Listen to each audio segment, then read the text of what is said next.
জামায়াত প্রার্থী মাওলানা হুমায়ুন কবির বলেছেন, প্রয়োজন হলে আরেকটি গণবিপ্লব হবে। সোমবার নির্বাচনী গণমিছিলের পূর্বে তিনি এসব কথা বলেন। টাঙ্গাইলের গোপালপুরে বাংলাদেশ জামায়াতে ইসলামী আয়োজিত নির্বাচনী গণমিছিলের পূর্বে সংক্ষিপ্ত সমাবেশে বক্তব্য দিয়েছেন দলটির মনোনীত প্রার্থী মাওলানা হুমায়ুন কবির।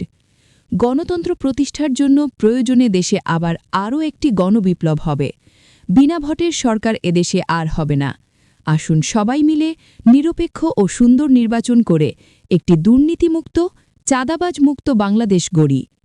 সোমবার বিকেলে পৌর শহরের কোনাবাড়ি হাটের মুক্তমঞ্চে আয়োজিত এ সমাবেশে আরও বক্তব্য দেন টাঙ্গাইল জেলা জামায়াতের কর্মপরিষদ সদস্য ড আতাউর রহমান, উপজেলা জামায়াতের আমির হাবিবুর রহমান তালুকদার, সেক্রেটারি মাওলানা ইদ্রিস হোসেন, সহকারী সেক্রেটারি মোহাম্মদ ফরহাদ হোসেন এবং জুলাই যোদ্ধা সৈয়দা আনিকা নার্গিস। সমাবেশ শেষে একটি গণমিছিল বের হয়ে প্রেস ক্লাব চত্বরসহ গোপালপুরের প্রধান সড়ক প্রদক্ষিণ করে। আবার প্রয়োজন হলে আরো একটি গণবিপ্লব হবে, তারপরেও আপনাদের সন্ত্রাসী কায়দায় বাংলাদেশে আর নির্বাচন করতে দেওয়া হবে না।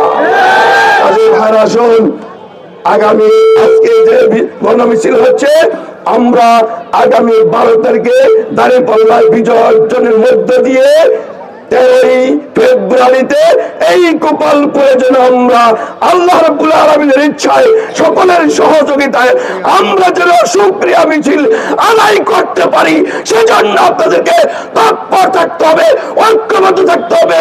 পারবেন কিনা ভাই আমার?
আল্লাহ যদি সবাই থাকে, দাঁড়িপাল্লা যাবে সবার আগে 12 তারিখে দাঁড়িপাল্লা, 12 তারিখে নির্বাচনে সবার আগে দাঁড়িপাল্লা।